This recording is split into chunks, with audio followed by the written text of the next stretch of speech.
I just wanted to kind of like make these email announcement a little bit different, kind of like also share my face again. We're kind of like in that mid-semester way, so I hope that this is also a little bit refreshing for all of you. And really quickly, I wanted to go against through some of the guidelines and some feedback about discussions. All of you have been doing amazing, both discussion leaders and the participants of the discussion. You have been doing great. You have kept the discussion really engaging, bringing up really cool and illustrative examples of what is in the readings, what the topics are being discussed about.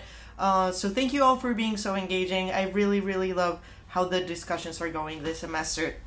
That being said, there's a few things that I'm noticing that some people are still missing from the discussions, and I want to make sure that you are able to kind of like get full points or make the best out of these remaining two discussions. Discussion 3 and discussion 4 that discussion 3 is ongoing right now, but then discussion 4 that will come up later in the semester.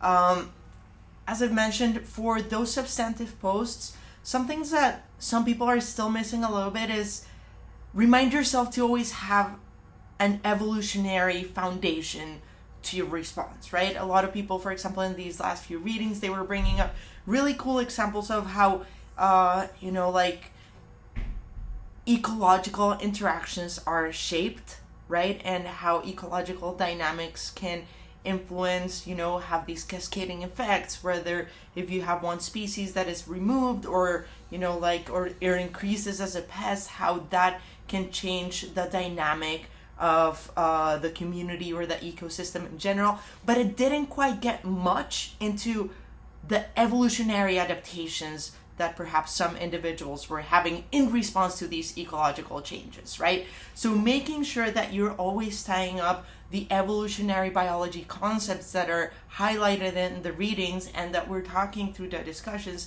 that will be really important moving forward, not only with the discussion, but also with the project, which I will talk about in a little bit, in just a little bit.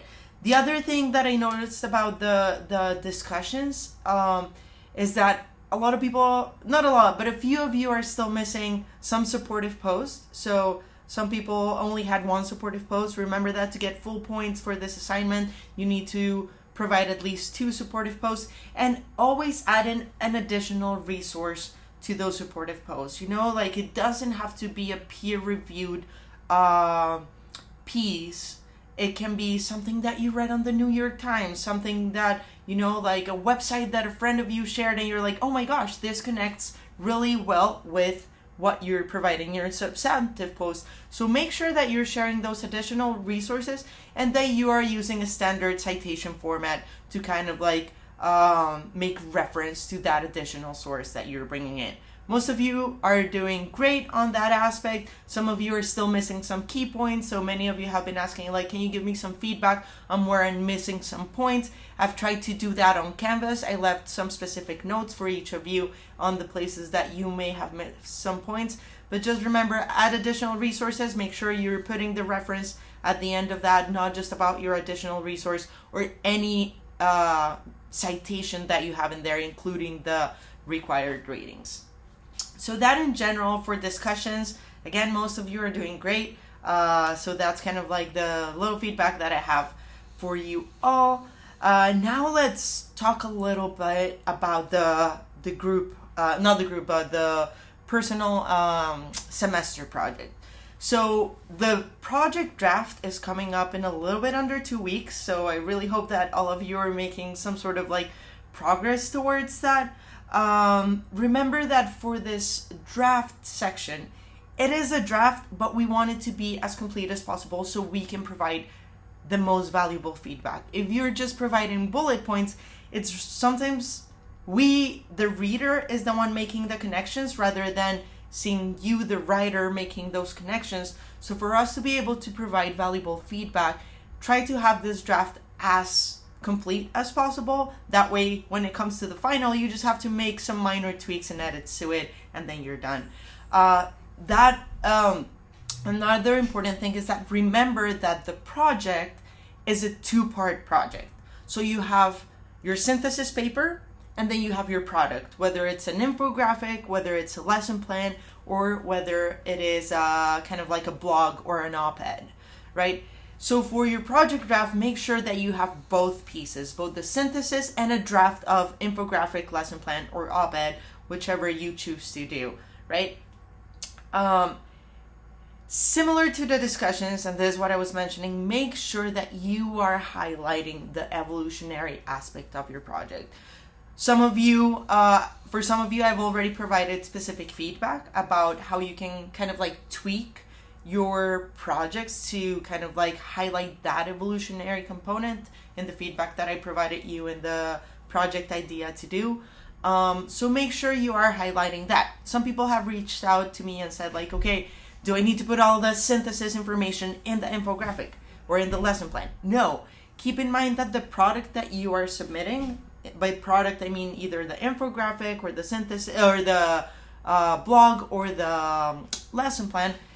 You know, if your audience, this is the most important thing. Think about the audience. Who is going to be standing in front of your infographic? Who's going to be reading this lesson plan? If your audience is preschoolers, don't go into the details of how gene regulation works. You know, you want them to get the big picture. So make your lesson plan or your infographic tailored to that audience. You don't need to kind of like go into detail of these evolutionary concepts in the infographic. If you can do it, and if you think that will be helpful for your audience to understand the main message that you want to come across, that's great.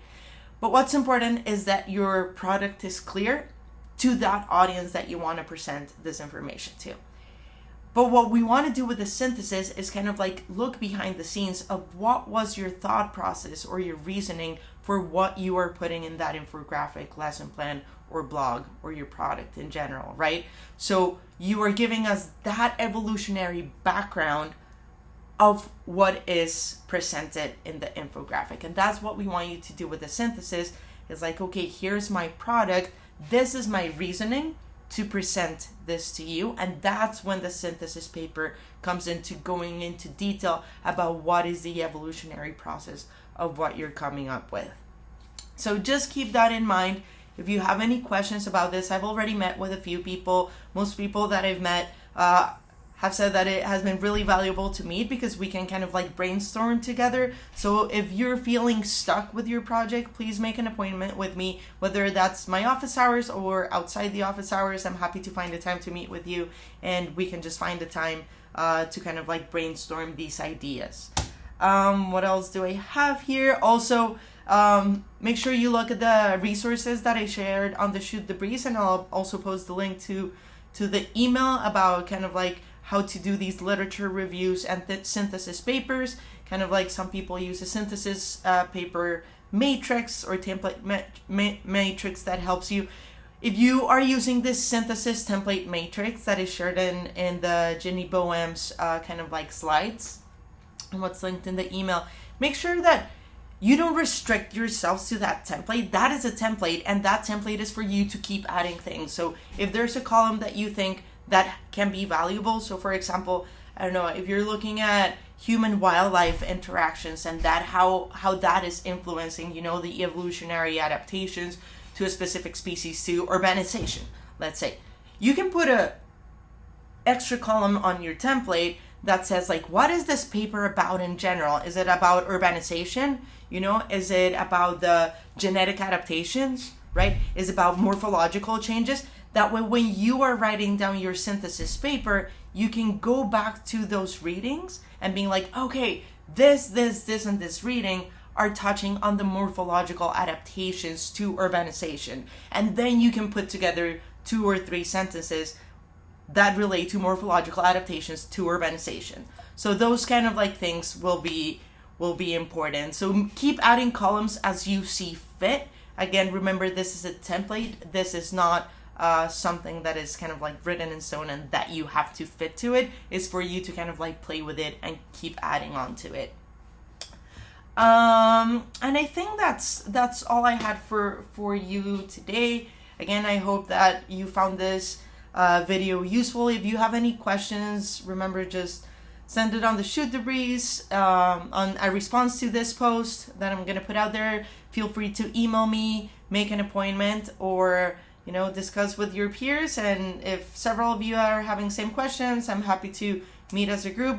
However, I can support you best. I'm here for you, and I'm excited to see how these projects come along. Everyone has really, really exciting and really cool ideas. So thank you all for instructing me, or kind of like teaching me about a lot of these things that I'm not an expert in. And yeah, I'm really excited to see how these turn out. Reach out if you have any questions. And thank you. Have a good week.